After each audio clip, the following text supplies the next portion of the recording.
I guess today is a different day with the eclipse. I'm sure most of you want to get out of here so we can go to the eclipse.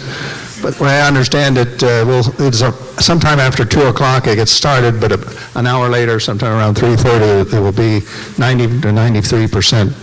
So hopefully the clouds will part and we can see it. But I guess you're supposed to wear glasses if you look at the sun, something like that. Okay, we will have our opening, and those that can stand, please stand for the Pledge of Allegiance. I pledge allegiance to the flag of the United States of America and to the republic for which it stands, one nation, under God, indivisible, with liberty and justice for all. At this time, we'll have our devotions by Vice Chair Ron Flagg.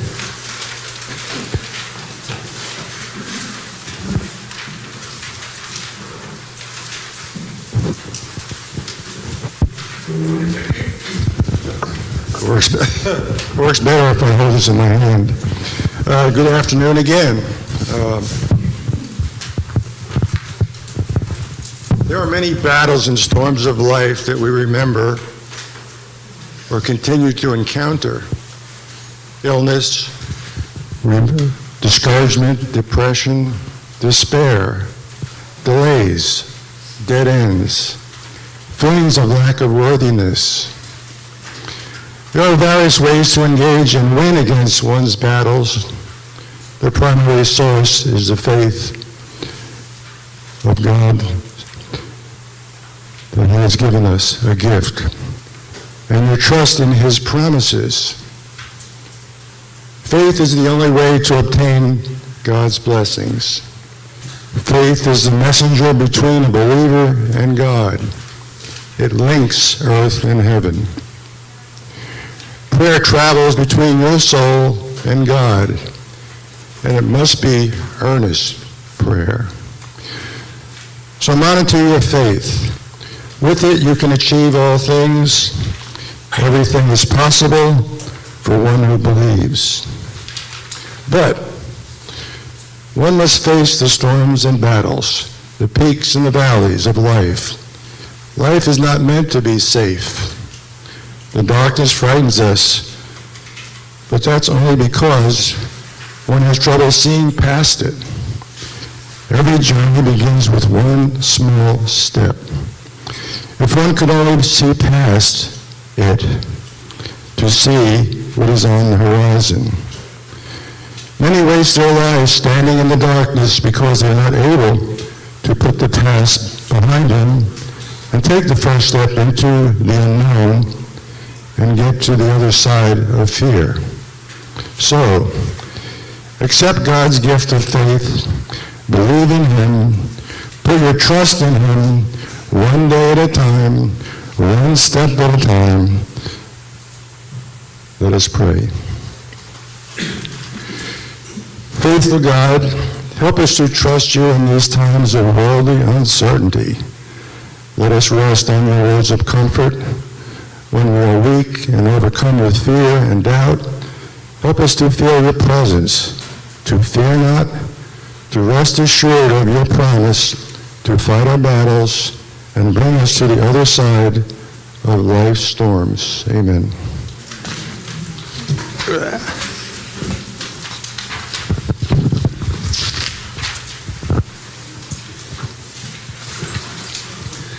Now we come to the highlight of our quarterly meetings when we get a chance to meet the new residents that have joined us since our last quarterly meeting. And we want to welcome you. We're glad that you're here and taking part in our quarterly meeting. So to introduce our new residents, we have Sue Klein.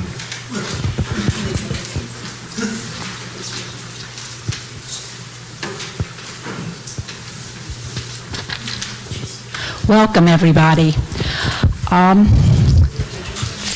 First is Charles, and Darlene Lengel, moved in on 1/15/24 to 8 Cottage Court. Charlie went to New Cumberland High School. He then continued his education at General Motors School.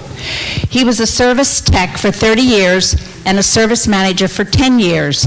He worked for Ken Hess Chevrolet in Middletown. He's a member of the Open Door Bible Church in Middletown. Charlie enjoyed golf, travel, biking, and cruises. He likes working on computers, making greeting cards, and also dining out. Darlene, she went to Cedar Cliff High School. She worked for Child Care Center in Middletown and then worked as a secretary for the Department of Welfare for 7 years. She's a member of the Open Door Church in Middletown. Darlene enjoys playing the piano, Sudoku, reading, and enjoyed in the past biking and golfing. Dennis and Ann Rapino moved in on 1/25/24. They could not be here. Yeah, the first people didn't stand up.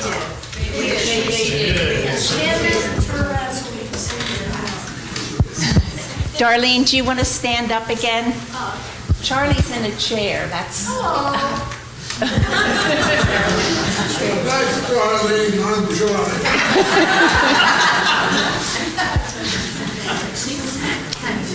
Okay, Dennis and Ann Rapino moved into 102 Community Park Drive on 1/25/24. They could not be here. Denny graduated from Lebanon Catholic High School. He continued his education at Penn State and received a bachelor's degree in broadcasting. He worked for Channel 6, Channel 15, and Channel 33 for a total of 30 years. He was also an independent consultant setting up private stations for industry. Denny enjoys music, electronics, and coin collecting. Ann graduated from Bishop McDevitt High School. She continued her education at Lancaster Nursing School, where she received her degree in RNC. She worked at UMPC for 25 years. Ann enjoys music and enjoyed ballroom dancing and Zumba in the past. Gladys. Gladys moved in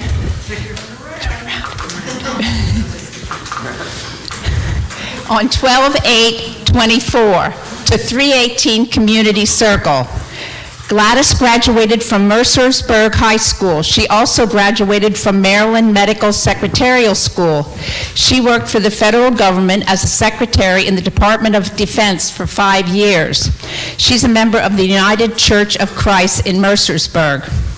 Gladys enjoys reading, going to antique car clubs and car shows with her daughter. She had a 1950 Cadillac, and her daughter now has the 1953 Oldsmobile, which was hers, and she's very proud of, and attends car shows with her daughter and son-in-law. Thank you. Christine Nye, Chris, moved in on 2/1/24 to Community Park Drive, 104. Christine graduated from Hershey High School. She continued her education at Lebanon Valley College, where she received a bachelor's in computer information. She worked at Hershey as a data specialist for 40 years.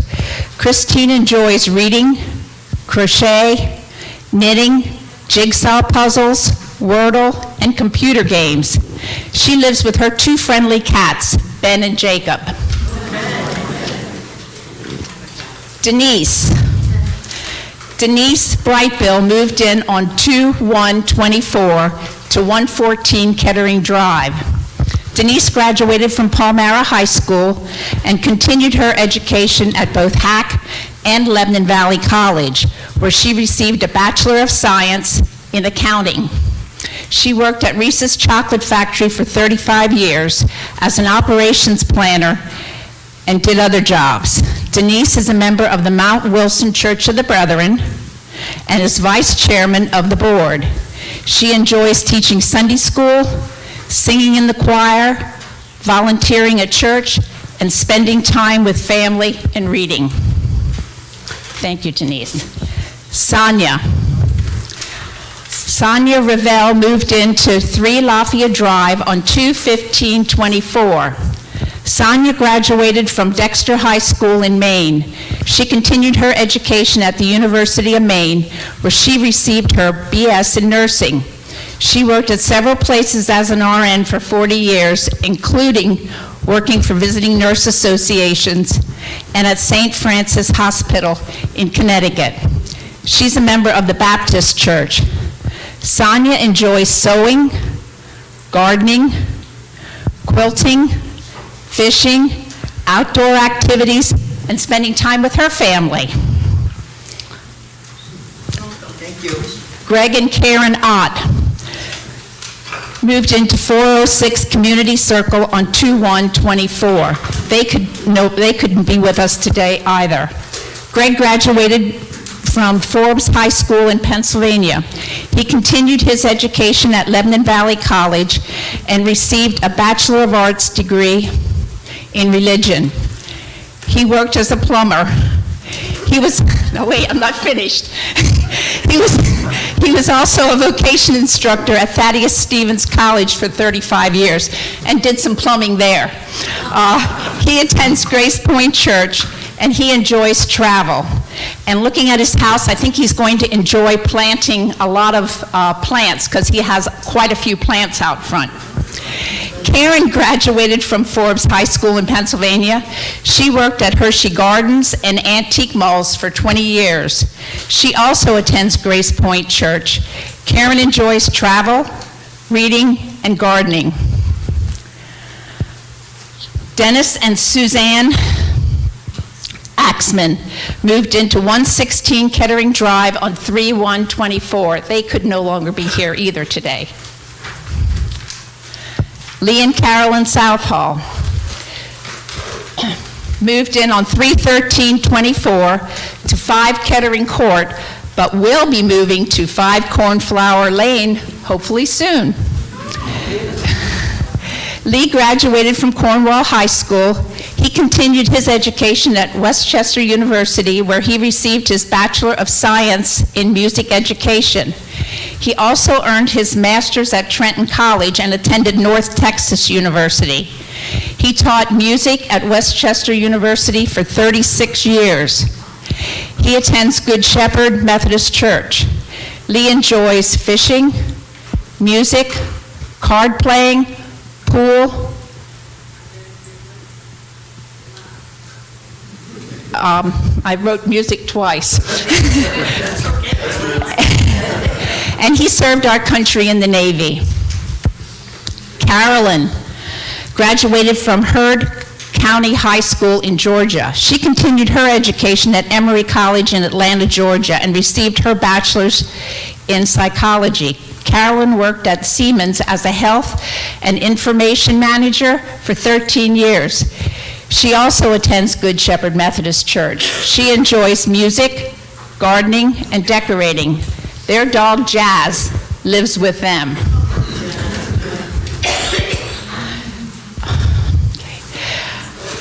David and Nancy Bogdanoff. And Nancy's last name is Grace. You didn't figure that out by just looking at her. They moved into 1 Kettering Court and are awaiting their house at 12 Cornflower Lane. They moved in on 10/23/23. David graduated from Brighton High School in New York. He then attended Wesleyan University in Connecticut, where he received his medical degree. He did his surgical residency at Hershey Medical Center and then completed his anesthesia residency at the University of Virginia. He was on the faculty of anesthesia at Virginia University for 42 years. David enjoys traveling, planning many trips, and spending time with his beautiful cats. Nancy graduated from Palmyra High School. She continued her education at Elizabethtown College, where she earned an associate's degree in medical secretary science. She worked as a medical secretary for Dr. Harold Engel. Hershey Medical Center, and at the University of Virginia for 11 years.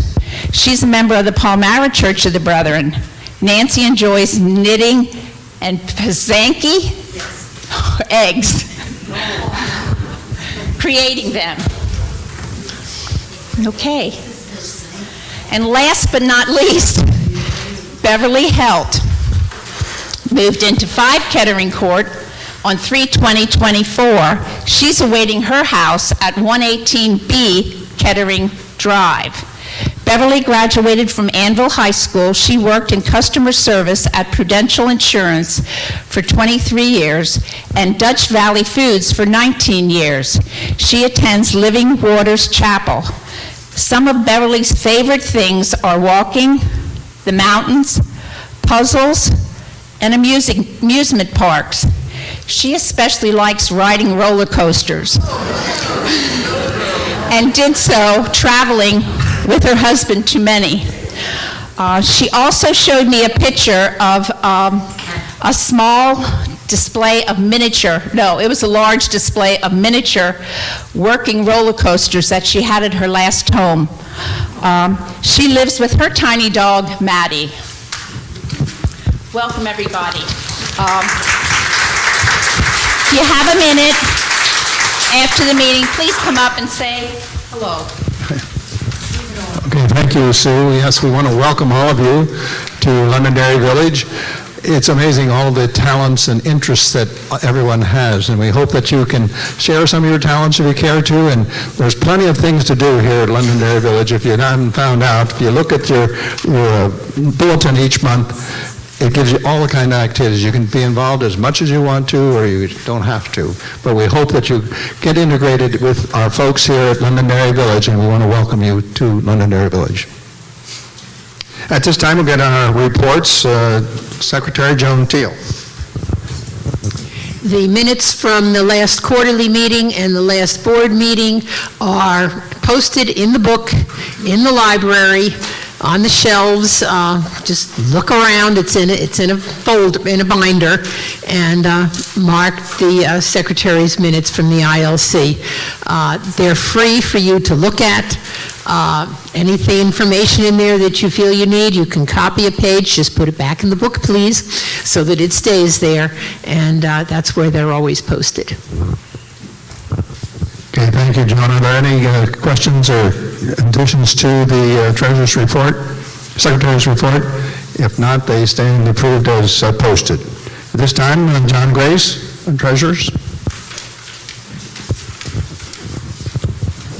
The Treasurer's report is about as difficult to get to as the minutes. It's attached to the minutes in the library. There's going to be a change in that. We're going to make enough copies, since there's not as many in-person people here at this meeting. We're going to try to make enough copies for everybody next time, so you don't have to walk all the way down to the library to read this wonderful report. Now, the report is going to be a perk for those who attend the meeting in person. Those who don't attend the next meeting in person will have to make that trip down to the library in order to read these numbers. In any event, we have 4 funds that we use. The program fund began the year with $3,341. We took in $5,909. We spent $2,720. And we have an ending balance of $6,530. About $3,000 of that ending balance is going to be spent, let's see, at the Sight and Sound Theater and the Hershey Symphony in the future, so that's why the balance is a little higher there at this time. We've got some big money that's going to have to come out shortly. The fundraisers fund began the year, or let's say it ended the last year, with $247.50 in it, and that amount was contributed to the Good Samaritan Fund, leaving a balance in that fund of zero. The project fund is the one that includes several projects, the big one, of course, being the yard sale.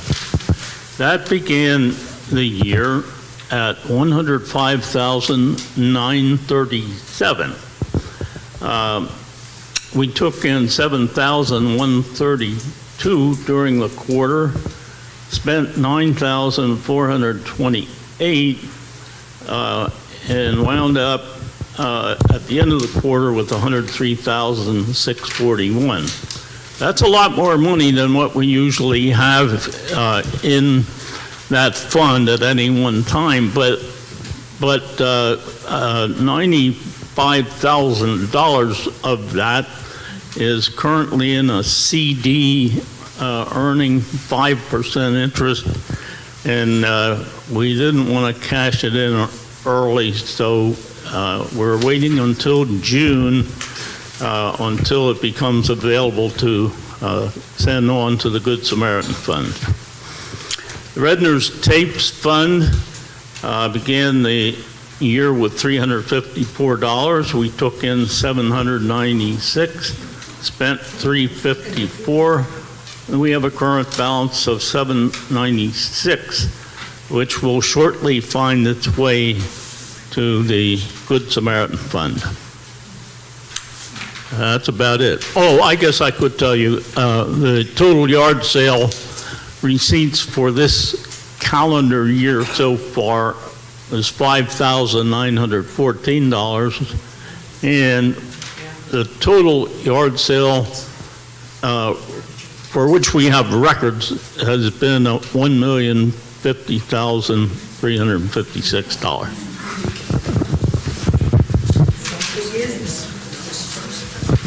Are there any questions for John? I know this is probably the first time many of you maybe even saw this report. We felt that we should give these reports out to you to have a pretty good idea of what takes place with the ILC. And if you look at the one side with all the programs and so on, there's a lot of different programs that you can get involved with, and same way with the projects, our fundraisers. And you'll hear more of those as you go along. I know Lisa will tell you a little bit about some of those as well. But I think this is we're good financial shape, and the yard sale has done a lot. And if you want to get involved in the yard sale, I don't think you have some openings, I think, don't you?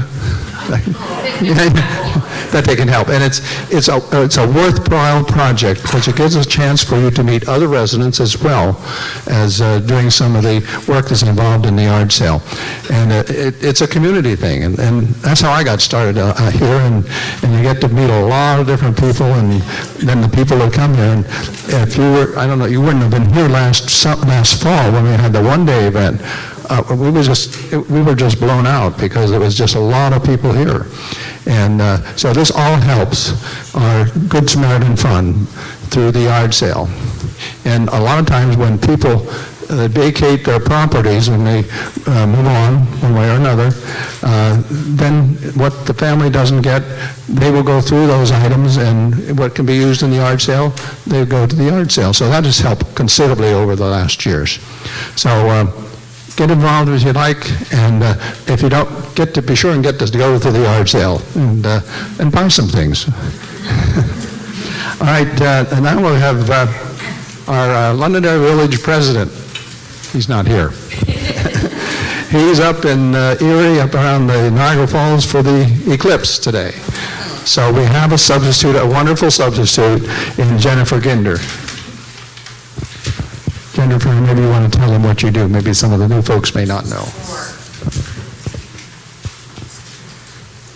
Okay. Can you hear me? Can you hear me now? There's a delay. Turn it on, and then there's just a second delay when you start talking. Now try it. Can you hear me now? No?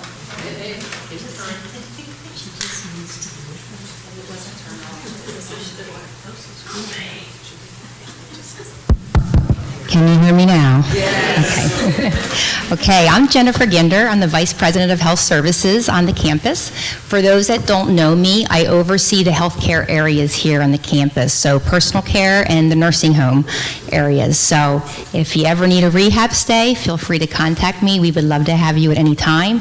And we also love the volunteers that we get from IL. We are very grateful. They do a lot of good things for us in the healthcare area.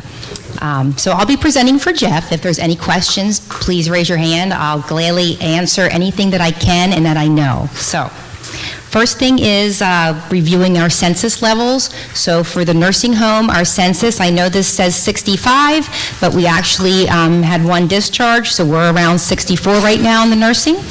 The personal care facility is holding around 35. Independent living has about 482, which makes it for a total of around 582 on our campus. And just some things to remind people is that the nursing facility is not taking any off-campus admissions. We haven't been for a while, and that's because we're just trying to balance out our census, and we're giving priority to our independent living residents and our personal care residents. Personal care, depending on their census, might be able to take an admission or two off campus, but for the most part, mostly it is for those on our campus. Both of our healthcare areas had their annual inspections, so every year we are regulated in both those areas, Department of Health and the nursing home.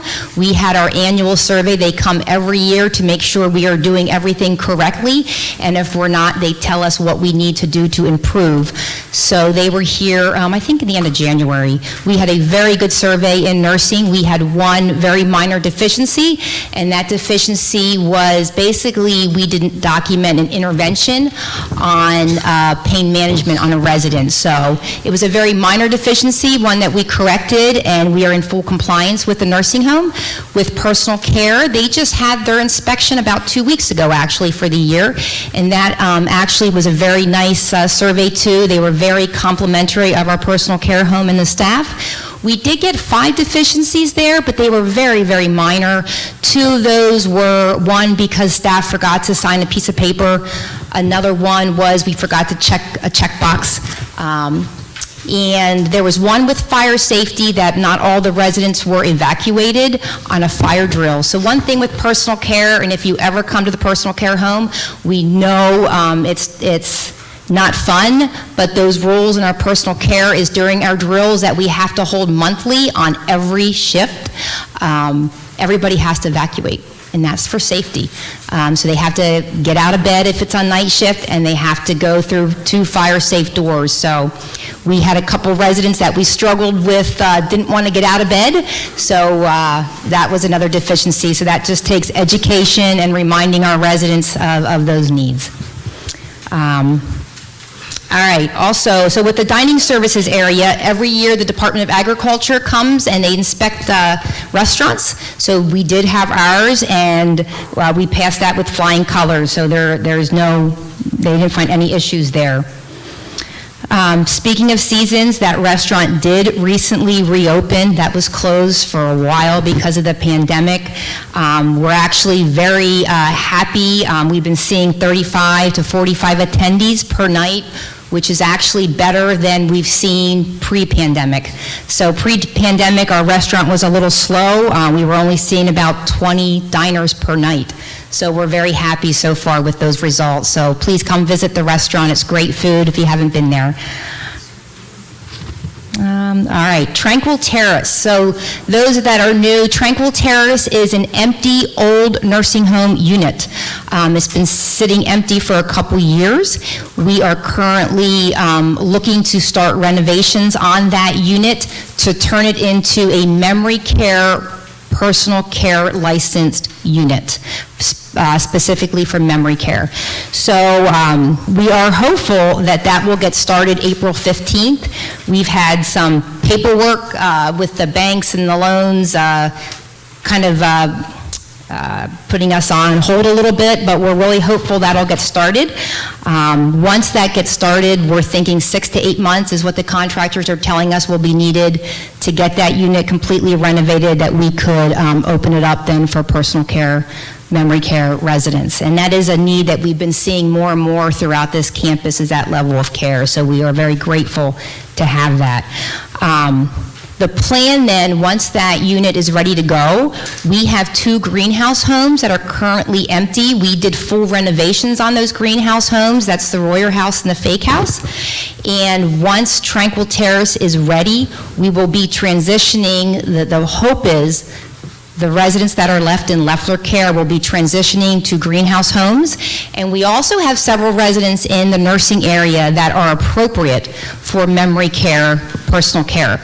But we didn't have that level to put them at before. So now that we'll have that need, we're hoping with that transition, with the 2 renovated greenhouses, we'll be able to close Leffler, and the plan would be, hopefully, is to renovate that. That will be the last area that has not gone renovations, and it is definitely needed, and we are looking at making that into personal care homes and personal care suites, making it, more up-to-date than what our personal care home is now, so.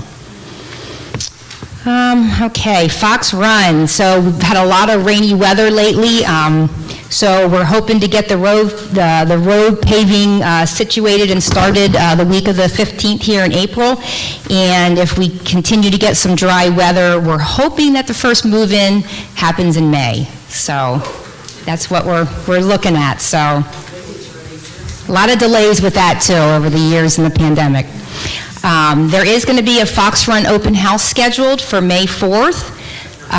It is for people currently on the wait list and for interested community prospects. They are not opening that all up to campus, and of course the reason being is a lot of them are already sold, and they really want to limit that traffic going through those homes.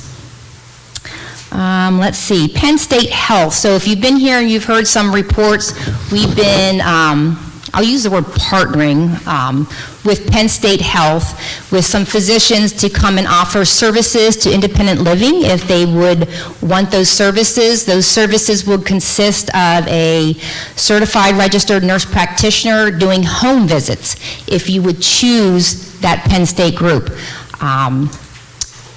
So that is still coming to our campus, but Penn State has been trying to figure out some dynamics of that and some scheduling concerns, so I don't have a start date. We were hopeful that would have started by now, but it hasn't. So as soon as we know more and get an official start date, we'll share that with independent living if they would want to use that Penn State Health group that will come right to your home. I mean, I think it'd be very beneficial for those residents that can't get out, don't drive, can't get to a doctor's appointment, don't have children around or someone to take them, because they will do house calls. And then the other hopeful is we're trying to get Penn State Lab to potentially come and service our independent living residents. Currently, we do have WellSpan, but we're looking to add Penn State services, because then the Penn State health provider can get those labs a lot faster, and it will go right to their portal. Also looking at getting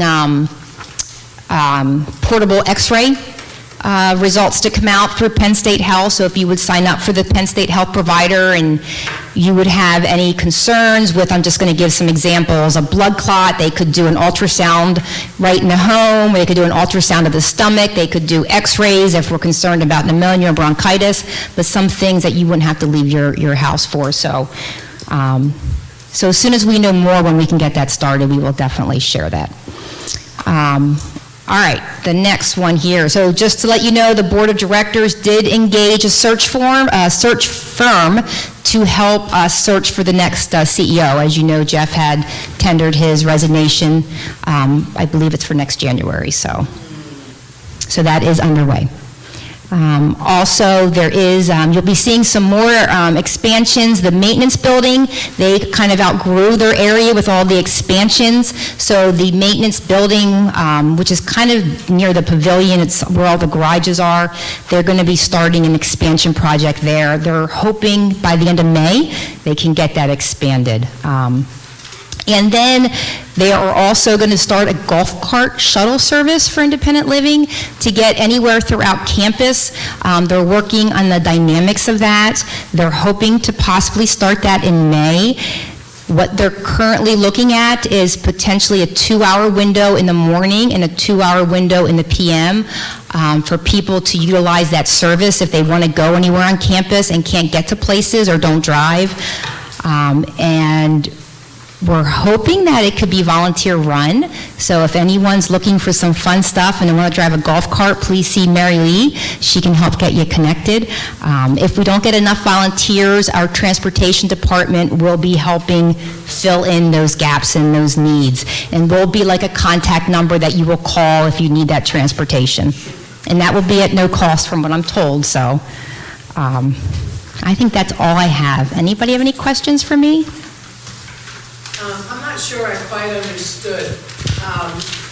You said there were 2 open greenhouses, and the one you were going to be moving memory care patients from Leffler over there until the Tranquil Terrace is finished?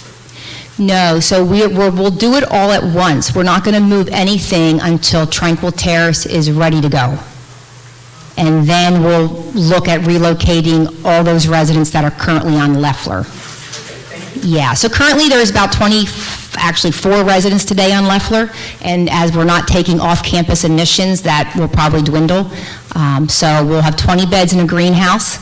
So depending on our census then, like I said, we have several residents that could benefit from a memory care, personal care level. We just didn't have it to offer currently. So that's how we're hoping that will work. Okay, thank you, Jennifer. Our next is our Director of Residential Services, and Mary Lee Harpel is Trudy Kern.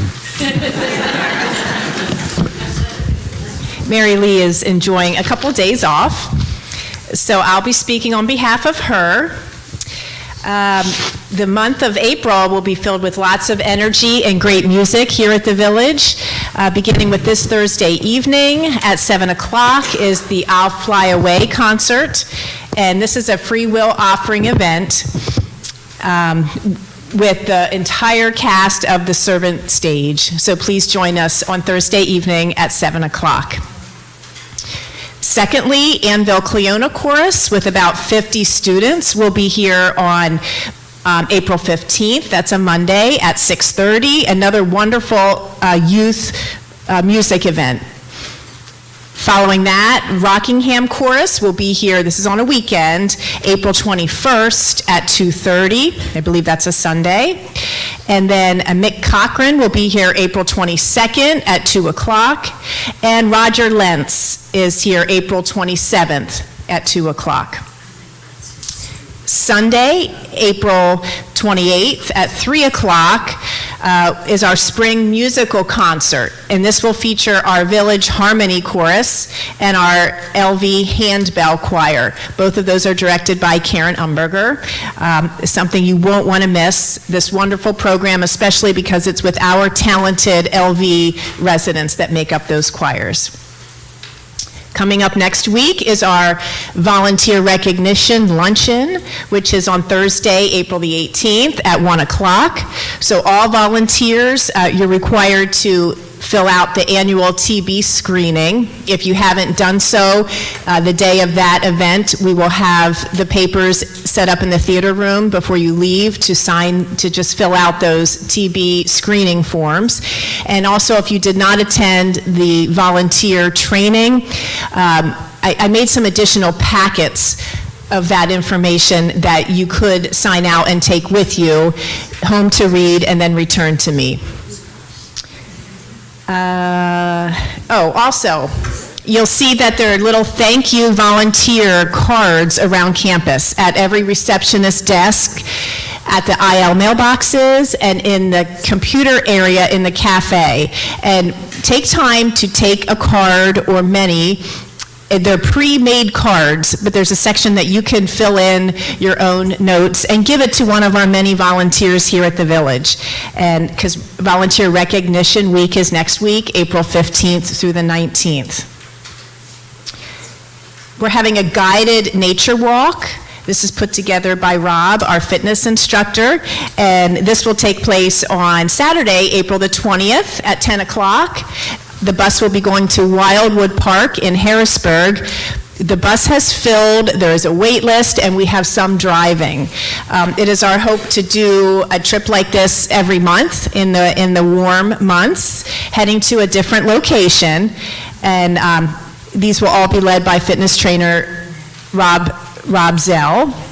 So let's keep moving and having fun at Londonderry Village. That's all I have. Any questions from any of you? Okay, thank you, Trudy. And the Director of Development, Lisa Thomas.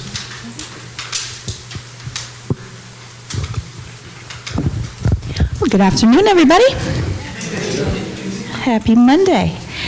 I want to start off with our apparel and accessories sale. Everyone should have received a brochure with all of the different items that we're offering that have our Londonderry Village logo embroidered or screened on some of the items. Most of them are embroidered.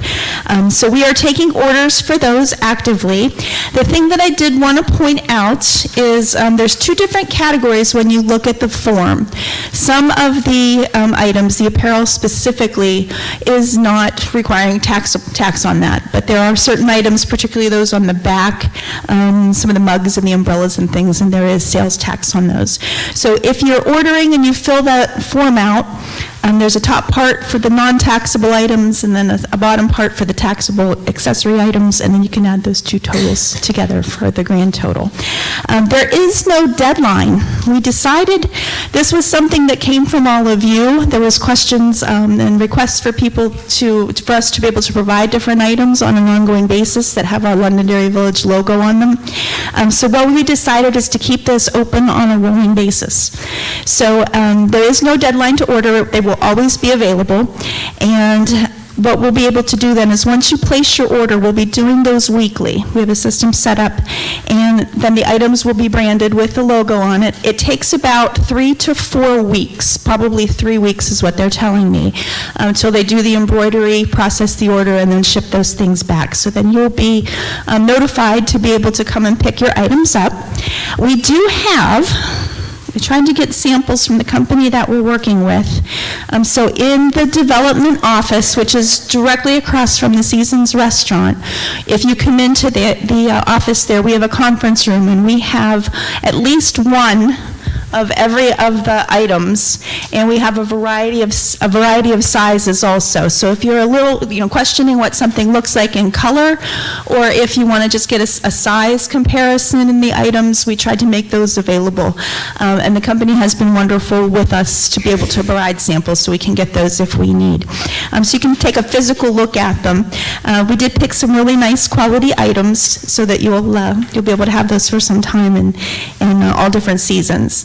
A small portion of this then, the company that we're working with is giving us a portion of this back for our Good Samaritan Fund. So when you see that, they'll be giving a percentage back, and that will help, again, our community here. So this isn't an ongoing thing. The other thing we'll say is because it is ongoing, if there's something that we're not offering on that list, there is a wide variety of items and accessories. I already had a request for like a windbreaker type jacket. So if there's something that you see or you don't see on there but you think people would be interested in, let us know, and we can change things out periodically here and there. So ongoing for the apparel sale. So thanks for your support for that, and it would be nice to have everybody with that logo on. The other thing that I wanted to give a reminder for members of the Buddy Society, next week our annual Buddy Society dinner is coming up on Tuesday, April 16th. That will be here in this room.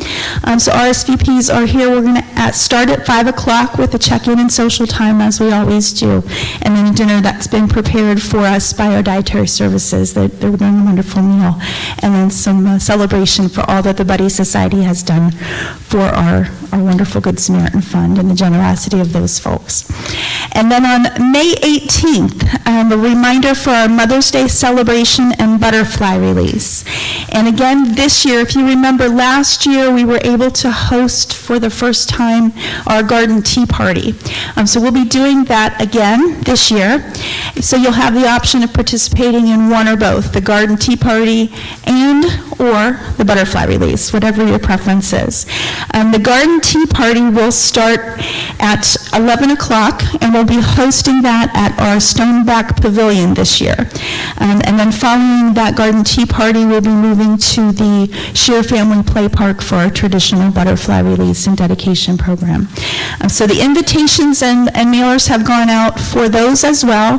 We have extra of all of these things in the different reception areas. Apparel sale brochures, the butterfly brochures, all of those things we have around campus in different locations, and we always have them in the development office. So if you need one to pass along, or if you need one for yourself, feel free to give us a call or see one of our receptionists. And last but not least, I wanted to point out something different that we're doing. This was something that we started long before the pandemic. We were doing for a number of years, but went on a hiatus once the pandemic came, so we are now finally able to bring this back. We work with a company called Everence Financial based in Lancaster County. We've had a very long relationship with them, and they work with us to be able to help with donors who are interested in doing what we call deferred gifts. So not gifts that we make now, but gifts that we might consider at a later time. Things like donor-advised funds or estate plans, things with required minimum distributions on IRAs and the charitable aspect of those. So Elise Kaufman, who we have been working with, is coming here to campus on Tuesday, May 14th. She's going to do an informational seminar, and I want to point out that this is strictly informational. There is no ask for anything financial. It's for our community as well as the surrounding community to come and just learn about different charitable giving options beyond that of what we do today, but thinking maybe down the line for different things. So Elise will be here. It'll be from 9 until 11 here in Fellowship Hall, and she'll be talking about a number of different types of deferred gifts, and they'll be hosting a complimentary breakfast for the guests, so you'll be able to come a little early, have some breakfast, and then get to know Elise and ask any questions that you might have. So again, information only, an introduction to her, and just some information to pass along for you if you would like to bring a family member, if someone from your church perhaps wants to attend. We've invited people from the church. We would hope that people consider Londonderry Village if they're making a deferred gift, but they can name any charity in reality in that process. So we want to make sure you have the information for that. So do you have any questions for me? Season's picking up with fundraising events. We got lots of good things going on. So I just want to give a thank you to all of you for all of the hard work that you do on an ongoing basis to support the Good Samaritan Fund and to volunteer at all of the different events that we do for Londonderry Village in support of the Good Samaritan Fund. So thank you. Okay, thank you, Lisa. Now we'll have our standing committee reports. Necrology, Bob Pike.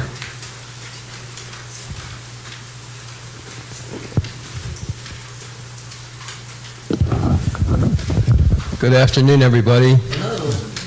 Can you hear me? Yeah. Oh, okay. I'm not hearing me. I have the necrology report. I have the necrology report for the first quarter of 2024. So in January, Doris Jean France was born October 1, 1928, and she passed away January 21, 2024. In February, Joan C. Smith was born on June 1, 1928, and she passed away February 12, 2024. Rafina B. Marquette was born June the 9th, 1929. She passed away February 19th, 2024. And Robert Allen Schaefer was born February 23rd, 1939. He passed away February 23rd, 2024. And in March, William R. Cook was born May 18th, 1928. He passed away March the 3rd, 2024. Arlene K. Brubaker was born April 26th, 1926. She passed away on March the 4th, 2024. And Elizabeth Ziegler was born January 13th, 1933, and she passed away March the 12th, 2024. And that's the first quarter of this year. Okay, thank you, Bob. Our Finance Committee, Shirley Grosh.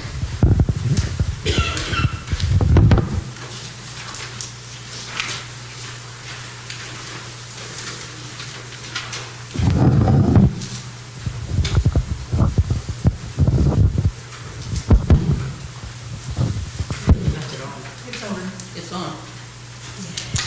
We had a busy first quarter, so this is what I have to report. The school play, Anastasia, $225. The birthday social, $768. The trip to Sight and Sound for Daniel, $2,119.30. Hershey Symphony, Billy Joel, $882. Again, Hershey Symphony for Glorious, $342. The Annville High School play, Leader of the Pack, $165. The New Year's Eve celebration, $612. Root beer floats for the long movies that were shown on January 17th and February 14th, $72. The Dutchman, $64. The Valentine Social, $747. And the Winter Social, $1,017, for a total $7,013.30. Okay, thank you, Shirley. Our estate barn sale, Ivan Hansen, Joan Teal.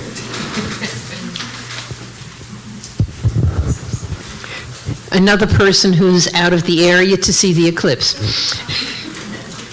Okay, I have Ivan's report here. First of all, thank you again to all volunteers who sort, pack, unload trailers, do pickups, and organize individual departments, and especially coming to the barn in the cold weather.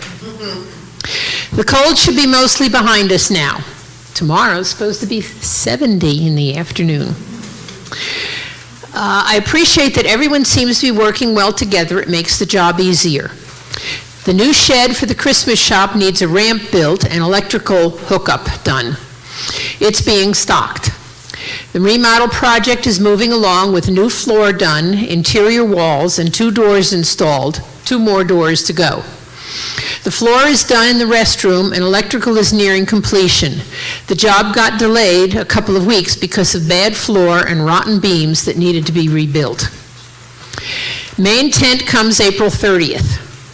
Help will be needed to set up tables and organize sale items that day until the sale time.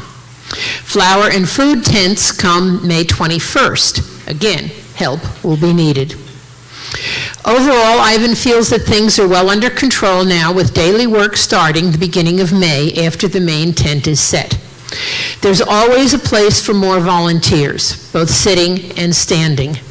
We welcome any volunteer, and if you would like to help, let it be known to someone here today, or come to the sale meeting on Thursday, this Thursday, the 11th, at 1:30, right here in this room. As noted in the April newsletter, pickups and drop-offs will end April 16th and resume June 11th, except for units that must be emptied for turnover. So please, if you have stuff that you want to donate to the yard sale, get it done this week. Give a call. Bring it down Tuesday morning or next Tuesday morning.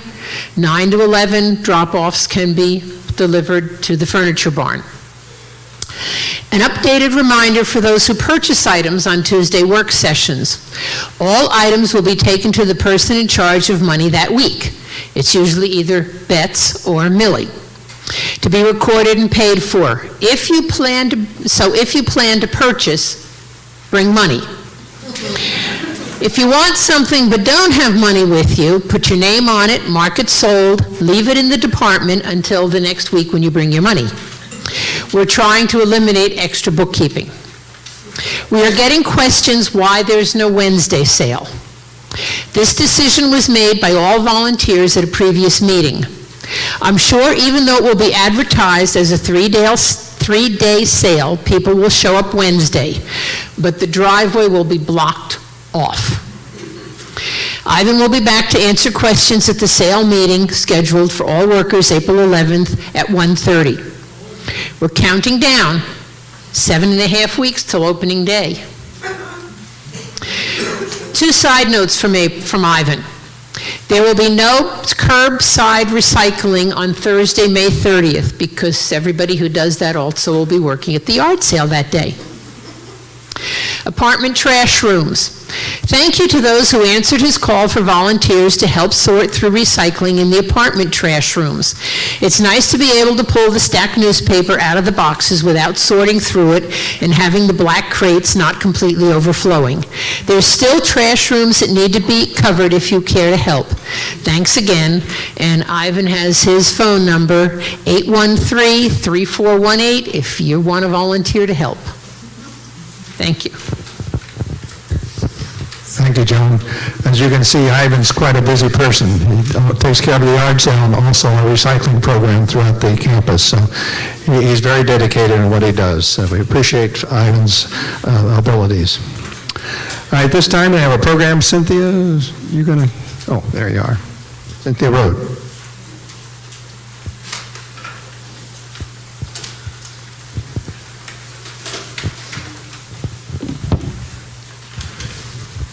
I don't have to mess with that. Louise and I would like to thank all of you who have gone on the trips with us already. We've added a few of the new to us restaurants this year. So in January, we had 35 residents going on trips. In February, there were 45, and in March, there were 44. So that's a total of 124 residents taking advantage of getting together for lunch together. So our scheduled trips for April is one of our new ones. It's Heidelberg Family Restaurant in Robesonia. We've had a good turnout for that. I think I have 1 seat left on the buses. I believe that's what I remember seeing. And in the latter part for the Hop on Board, we'll be going to the Bluebird Inn in Cornwall. And our anticipated trips for May, another new one to us. The first one will be the Skyline Family Restaurant on Route 22 in Harrisburg. And I'm sure a lot of people know it because it's been around for ages and ages, but we've just never been there. And the second one will be to a Do Goods Tavern in Myerstown, and that is a fairly new restaurant, so we thought we would give that one a try. So be sure you get your reservations in early. The buses do fill fairly quickly. If you do have a recommendation of a place you've been and you've enjoyed and you think the rest of the residents would as well, please let Louise or me know about it, and we will check it out to be sure that that it will be suitable for our group to go. And I guess I just say, well, thank you all for going with us. We appreciate it. I hope you all do too. Thanks. Bye-bye. Thank you, Cynthia. Our nominating committee report, Dorothy Eklund.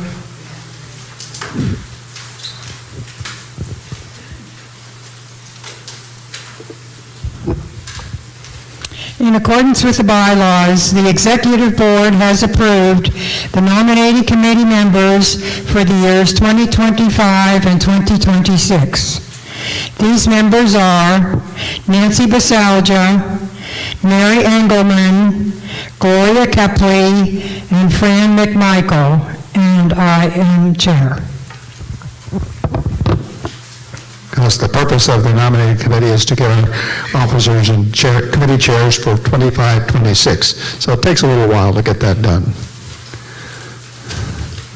Now, I'd just like to, particularly for our new folks, you'll see on here the auxiliary.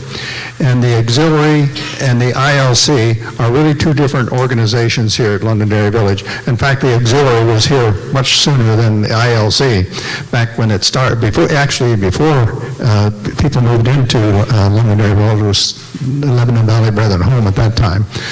And so they have their own board, they have their own activities and so on. So you'll see activities from the auxiliary and you'll see activities from the ILC. They're all important. They all go to help people here at Londonderry Village. So, Michael Ann, you want to give your report for the auxiliary?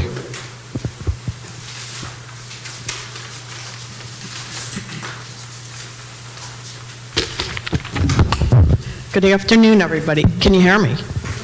You can probably hear me without this. I'll use my teacher voice. First of all, for the new people, you are all welcome to attend the auxiliary meetings. Our next meeting is going to be May 4th, Saturday, May 4th, at 9 a.m. Now, that is a correction from what was published in the newsletter.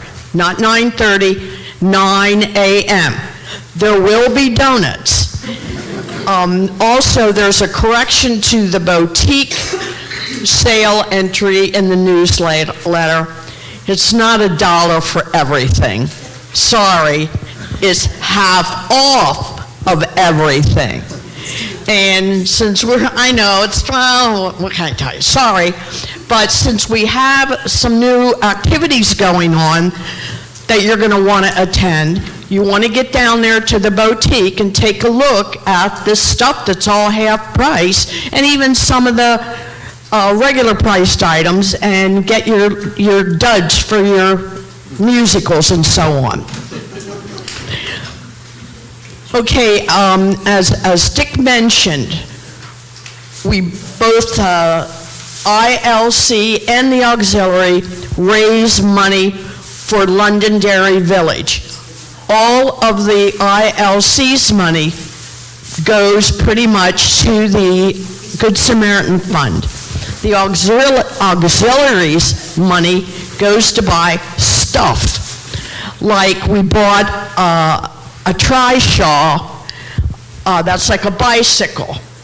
And someone drives it. Sue Klein most frequently is seen driving the trishaw.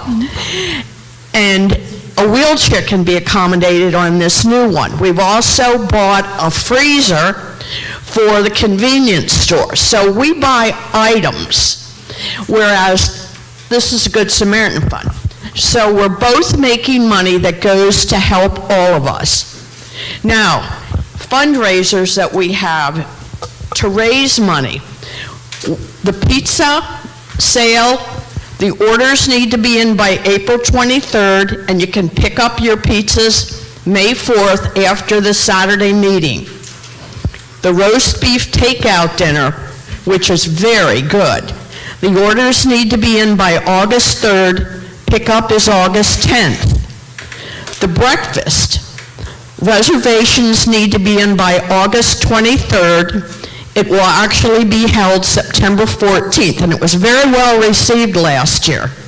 The bazaar begins October 26th, and the nut sale starts November 16th. Your orders need to be in by October 25th. Now, all of these fundraisers are advertised in the newsletter, and there are order forms also in the newsletter. If you looked at this month's newsletter, there were quite a few order forms because there are quite a few activities going on this month. So we're hoping that you new people will take part and participate in ordering something. It's all focused around food. I wonder what that means. Okay, now our 2024 project is going very slowly. And I I think we need more help. Now, most of you, or a good number of you, were at the auxiliary meeting when the new project was voted for. And it was selected by a unanimous vote that we would raise $15,000 to be given to the memory care. So, come on, people, cough it up. There's a clip-off in the newsletter at the bottom of our auxiliary page, and you clip that off, put your cash or a check to LV Auxiliary in an envelope, and stick it in the reservations box up by the reservation desk. Also, if you don't want to fill out one of those forms, or you can't find the form, forget it, we'll still take your money. All you need to do is make out your check to LV Auxiliary, or put your cash in an envelope, and mark the envelope Londonderry Village Auxiliary, put it in that same reservations box, and don't worry, we'll get the money. Okay, now, last but not least, Dottie just talked about their nominating committee. We need a chairman for our nominating committee. We are going to be needing a new vice president and a new treasurer for 2025. And those are critical positions. So if you are at all remotely interested in hearing what's involved in those positions, now I'm not saying that you have to volunteer, but if you want to hear what's involved so that you consider whether or not you're interested, please, please get in touch with me. I'm in that list. Michael Ann Devendorf, 717-838-1083. No prank calls, please. Or you can email me, too. We really do need somebody for that position. If we don't have board positions filled for the next year, we will not be able to continue the auxiliary. And then, well, I don't know, guess it's up to you guys, but we're really hoping that someone will step up. Does anybody have any questions for me?